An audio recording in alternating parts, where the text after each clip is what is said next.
Assalamualaikum warahmatullahi wabarakatuh, Miss Vivi. So you have been selected to speak with me today because you meet my research criteria as research subject in this study.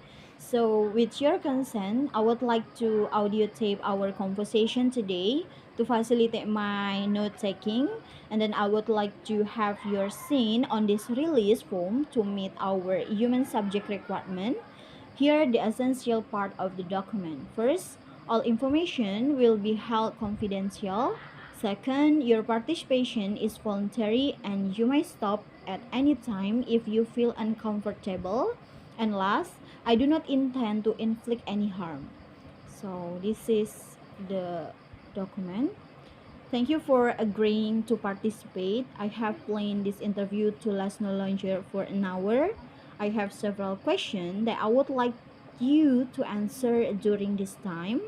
So you can use any language you are comfortable to answer this line of questioning. Waalaikumsalam warahmatullahi wabarakatuh. Alright, thank you very much for the opportunity. Honestly, I'm very happy to have been chosen as a subject of your research. You're welcome, Miss. I'm also very grateful for being given the opportunity to do research on your learning. Okay, what do you want to ask me? Aduh, I'm nervous. Enjoy, Miss. Okay, so first question, based on your teaching experience, are there any learning activities in your English teaching method that apply the activity pattern like breaking down the topic into small parts or generating ideas and key point about each part of a topic? Yes, kalau untuk kegiatan membagi atau memecah sesuatu menjadi beberapa bagian lalu membangun ide dan poin pentingnya, I apply it in my class. Okay, so how do you introduce the breaking down the topic into small parts, generating ideas, and key point about each part of a topic, activity pattern to student in your learning activity? You mean this is like the way I introduce this activity to student or bagaimana? Yes, the strike. I mean, dengan cara apa biasanya Miss Vivi memperkenalkan breaking down atau kegiatan memecah topik menjadi beberapa bagian-bagian kecil yang nantinya akan menghasilkan ide dan poin-poin penting tentang setiap bagian kepada siswanya Miss Vivi di kelas. Kalau untuk introduction-nya, biasanya saya langsung kenalkan melalui learning activities. Jadi, automatically saya implement dalam student learning activities-nya. I don't explain the theory. Saya langsung direct student untuk langsung terlibat dalam kegiatan yang mengarah pada proses memecah sesuatu menjadi beberapa bagian.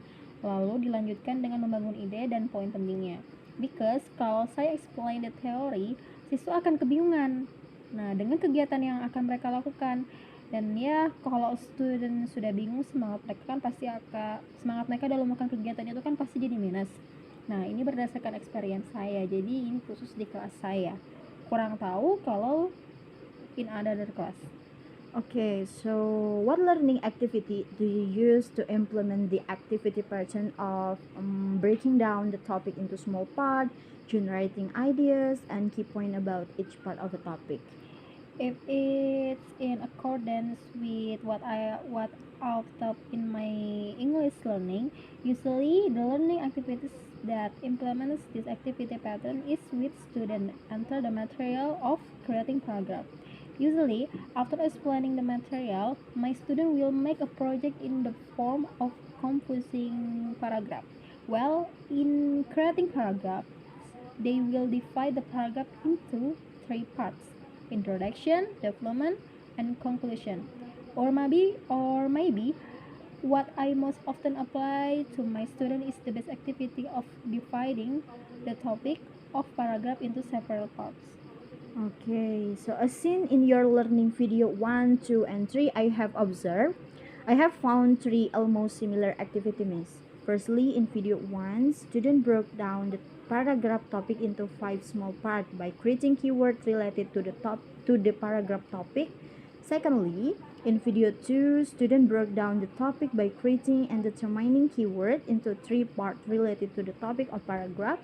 And lastly, in video 3, I found students broke down the paragraph topic into 3 small parts by creating keyword related to the paragraph topic. So, the question, why did you ask students to do these activities? Oh ya, in the video 1, 2, and 3 that I handed over to you, itu memang kebetulan membahas tentang materi penyusunan paragraf deskriptif. So I quite often direct students to the breaking activities, especially for the material of creating paragraph. The activities that you mentioned are explain of learning activities that I use in class to implement the activity pattern that you asked at the beginning about breaking down at the topic into small parts, generating ideas, and the key point about each part of the topic. Simpelnya, jadi saya direct my student melakukan tiga activities tersebut untuk mempermudah mereka dalam mengerjakan tugas. Dan kegiatan ini saya adopsi dari salah satu elemen computational thinking. Okay, so what is the relationship between those activities and the element of computational thinking? If we talk about relationship antara keduanya, of course they have a relationship ya. Karena begini, based on my knowledge about computational thinking, kamu pasti tahu kan computational thinking itu apa? Yaitu adalah konsep berpikir untuk solving problems. Nah, menurut pemahaman saya, ada salah satu elemen computational thinking yang berkaitan dengan kegiatan pemecahan yang akan kamu lakukan, yang akan kamu temukan pada video pembelajaran saya, even itu di video pertama, kedua, dan ketiga. Nah, elemen tersebut kalau tidak salah disebut dengan dekomposisi. Nah, elemen dekomposisi ditandai dengan aktivitas yang memecah sesuatu menjadi beberapa parts. Dan saya rasa itu cukup menggambarkan bagaimana relationship antara aktivitas pemecahan yang akan kamu temukan pada video-video pembelajaran saya dengan salah satu elemen computational thinking yang mostly dikenal dengan istilah decomposition. Okay, so how did you identify those activity as decomposition element activities? Ya, itu sudah sangat jelas. Kita bisa identifikasi melalui kegiatannya. Because when I attended the training in 2022 on computational thinking, the elements of computational thinking were explained in detail along with each activity. And yes, it's very clear in my learning video that you have observed that when students broke down the topic by creating and determining keywords into several parts, it's included in my the composition activities. Okay, so now we jump to next activities. Based on your experience, are there any learning activity in your teaching method that apply the activity pattern, like looking for each pattern in the point that have been broken down as function, characteristic, and etc., and organizing the key point visually? Kalau kegiatan looking for each pattern in the point that have been broken down and organizing the key points pasti ada. Because this activity is related to the activity we discussed previously about breaking down something into small parts. How can this second activity related to the breaking down something into small part activity? Yes, these two activities are related because after breaking something into several parts, we will build ideas and important point from each of the broken parts. So to build ideas and important point from each part, of course, we will look for each pattern in the points that have been broken down and then arrange them visually based on the patterns. Okay, so how do you introduce the activity pattern, looking for each pattern in the point that have been broken down, function, characteristic, etc., and organizing the key point visually to student in learning activities? If the way of introducing this activity to student, I think it has the same as the first activity. I introduce it to my student through the learning activity directly. What learning activity do you use to implement the activity pattern of looking for each pattern in the point that have been broken down? Function, characteristic, etc., and organizing the key point visually. If you ask about the learning activities that I use to implement this second activity, there are many. However, to avoid a board discussion, we will try to talk in the same context as before, namely about creating an English paragraph. When creating an English paragraph, students in my class usually do it in a pattern.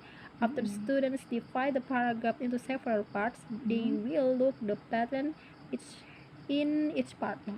The pattern into several parts, they will look for pattern each in parts.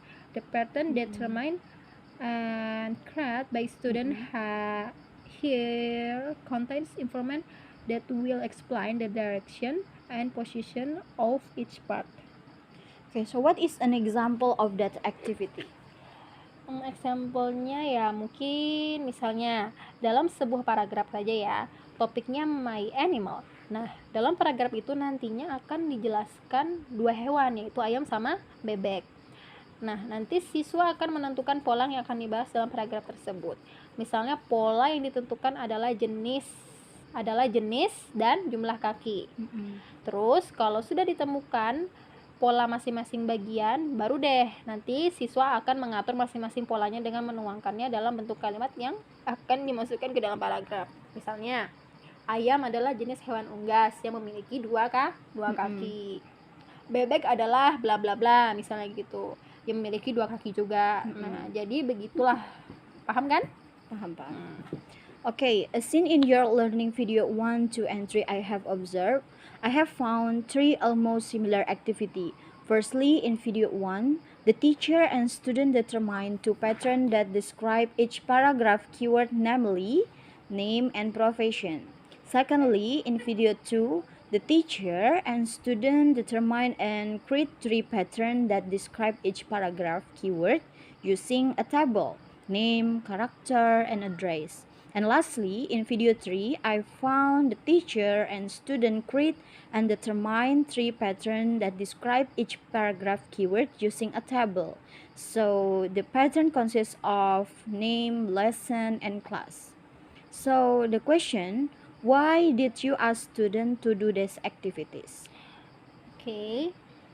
I asked students to carry out this activity to implement the activity patterns that you asked about, looking for each pattern in the point that have been broken down. I believe that the implementation of this activity in making English paragraph will certainly help students in organizing the content to be discussed in the paragraph so that the discussion is structured and has consistency from one sentence to another. Tujuan utamanya sama seperti kegiatan sebelumnya. Saya direct my students melakukan 3 aktivitas tersebut untuk mempermudah mereka menyusun paragraf. Dan perlu diketahui bahwa kegiatan ini juga saya adopsi dari salah satu elemen computational thinking. Okay, what is the relationship between those activity and the element of computational thinking? Based on my knowledge of computational thinking, there's one element of computational thinking that's related to pattern looking activities, which you have found in my learning videos, even in video 1, 2, and 3. This element is pattern recognition. As far as I know, the pattern recognition element is characterized by activities that look for pattern on point that have been broken down and then arranged according to the pattern. So if you ask what the relationship is between the learning activities that you found in my learning video 1, 2, and 3 that you mentioned early and the computational thinking elements, it's clear that the relationship lies in the description of these activities. How did you identify those activity as pattern recognition element activities? Kalau untuk mengidentifikasinya, it's easy. Kamu hanya tinggal lihat aktivitas yang kamu temukan dalam video pembelajaran saya. Nah, tadi kan kamu mention ada 3 kan? Menurut apa yang saya pahami tentang pattern recognition element, semua aktivitas yang kamu temukan itu sangat berkaitan dengan kegiatan elemen pattern recognition. Semua aktivitas learning yang kamu temukan pada video pembelajaran saya sama-sama mencari dan menyusun pattern dan bagian-bagian paragraf yang telah dipecahkan. Nah, jika kalau kamu tanya bagaimana saya mengidentifikasinya, tentu saja cukup dengan menyandingkan aktivitas learning yang ditemukan dengan konsep kegiatan dari elemen pattern recognition. Okay, the next activity, based on your experience, are there any learning activity in your teaching method that apply the activity pattern, like finding for any information needed on the topic and reducing unnecessary part, or we say as part that do not have a relationship with the topic of the problem? Kalau kegiatan ini kayaknya pernah deh saya apply di pembelajaran saya di kelas. Tapi apa ya? Kalau finding for any information needed yang berhubungan dengan topik jarang sih. Tapi kalau reducing unnecessary parts itu kayaknya sering saya apply. When I taught how to make a paragraph, itu juga masih berhubungan kok dengan 2 kegiatan sebelumnya yang kamu tanya tentang breaking down something and looking for its patterns. How can this activity related to the breaking down something and looking for each pattern activity? This activity is related to the previous 2 activities, namely breaking down something and looking for its patterns. What is that? Yes, because after we break something into parts with ideas and important points from each part, get a pattern on each of the point and arrange them visually based on the patterns. Kita akan mengolah poin-poin tersebut menjadi kalimat lengkap yang dibuat sesuai dengan pola. Ide dan poin itu penting yang telah disusun ya. Dan after we have organized the sentence, kita gabungkan semua kalimat itu. Dan ya, in this merging process, student will reduce double words of repetitive words to avoid washing words. How do you introduce the activity pattern, read as a necessary part to student in your learning activity? Kayaknya sama aja sih seperti yang sebelumnya. I introduce it to my student through the learning activities directly. Hanya saja kalau untuk kegiatan ini biasanya saya kasih example dulu ke students karena mereka tuh masih sering kebingungan khususnya pada saat proses reducing unnecessary parts. Apa penyebab mereka merasa kebingungan, Miss? Ya, mereka tuh kebingungan yang paling sering sih karena mereka menganggap semua kata atau kalimat yang digunakan itu penting. Begitu. So, what learning activity do you use to implement the activity pattern, read as a necessary part?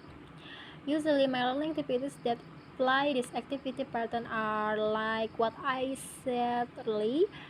I often apply it when students creating paragraphs or making a summary of an English story.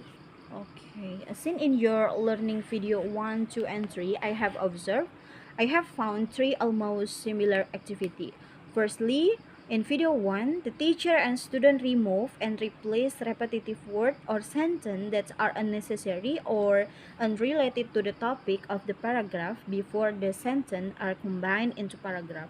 And secondly, in video 2, the teacher and student remove and also replace repetitive word or sentence that are unnecessary or unrelated to the topic of the paragraph. And lastly, in video 3, I found the teacher and student remove and replace repetitive word or sentence that are unnecessary or unrelated to the topic of the paragraph.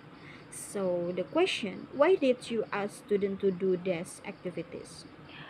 I ask students to do these 3 activities to implement one of activity patterns of computational thinking. Computational thinking is a kind of trick that can be used to solve problems. Well, saya mengarahkan my students untuk melakukan 3 kegiatan tersebut. Tentu saja untuk mempermudah mereka dalam mengolah kalimat yang akan dituangkan dalam paragraf dan mengurangi bagian-bagian berulang yang mengarah pada pemborosan kata. Karena jika ada kata atau kalimat berulang atau sesuatu yang tidak berkaitan dengan topik ini, hanya akan mempersulit orang-orang dalam membaca teks. Okay. What is the relationship between those activities and the element of computational thinking?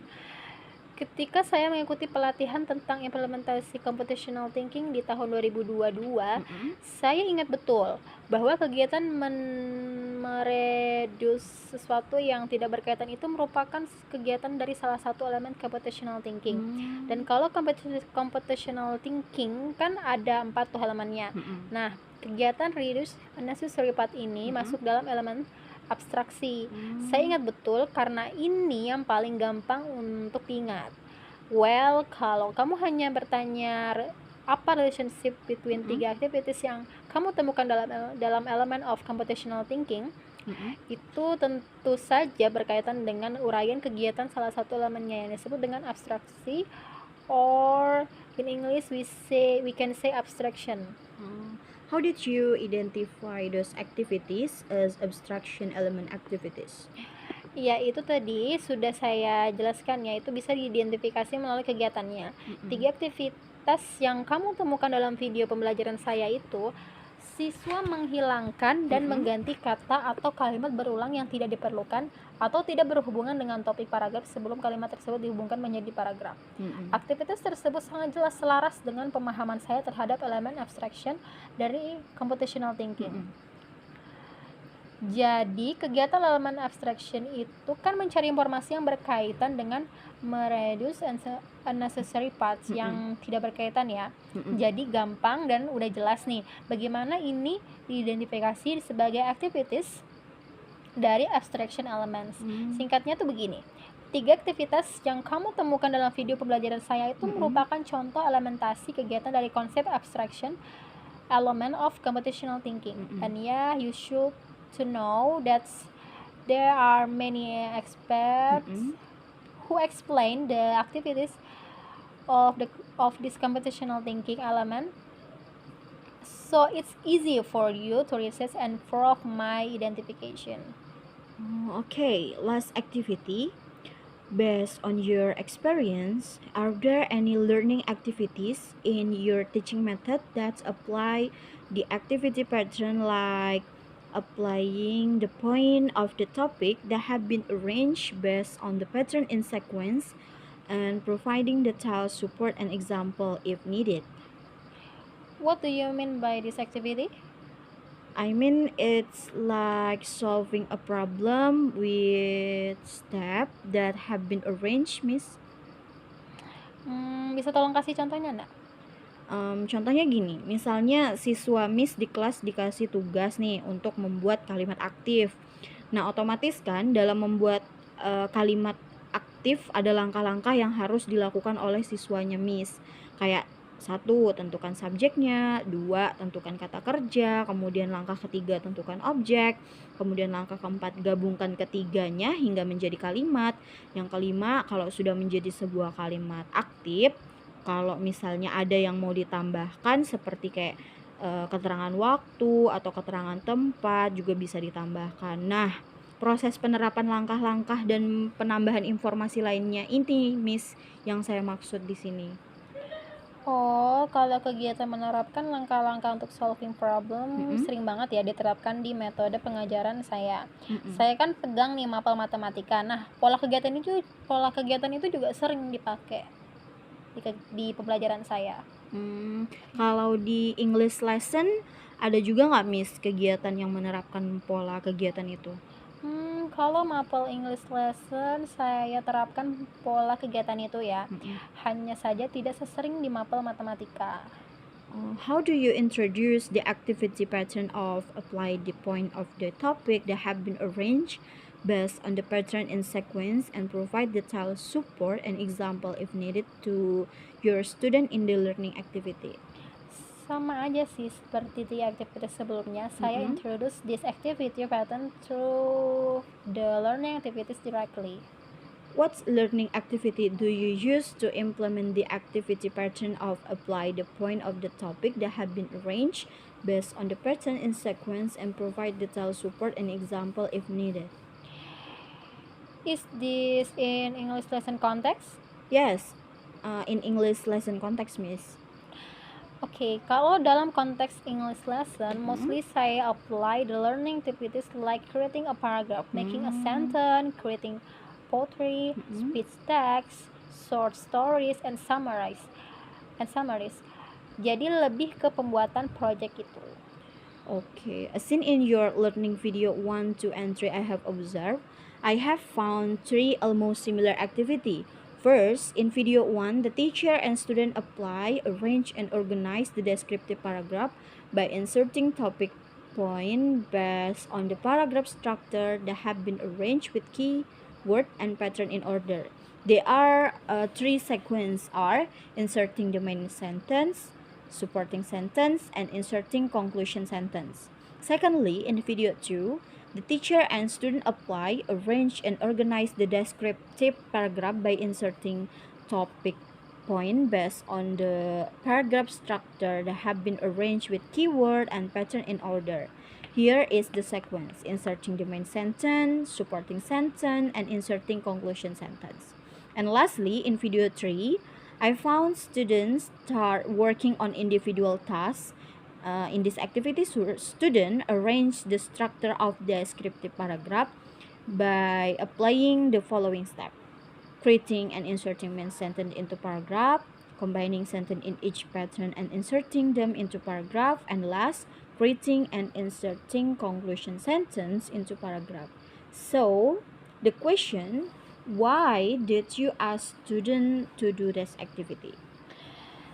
Tujuan saya meminta siswa untuk melakukan 3 aktivitas ini sama seperti aktivitas yang kamu tanyakan sebelumnya ya.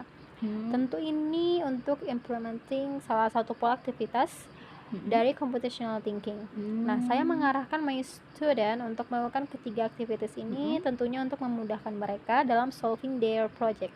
Supaya apa? Supaya mereka solving their project and pola teratur dan struktur sehingga mereka sudah tahu nih apa yang akan mereka lakukan dan tidak confused. Selain itu, discussion yang mereka bahas dalam paragraf mereka juga memiliki konsistensi dari intro sampai ke conclusionnya. Jadi itu tujuan penerapan kegiatan ini. Memang terlihat ribet ya. Kenapa nggak langsung aja gitu kan bikin paragrafnya? Kenapa harus diikutin nih pola yang dibuat? Nah, itu justru sangat mempermudah student loh.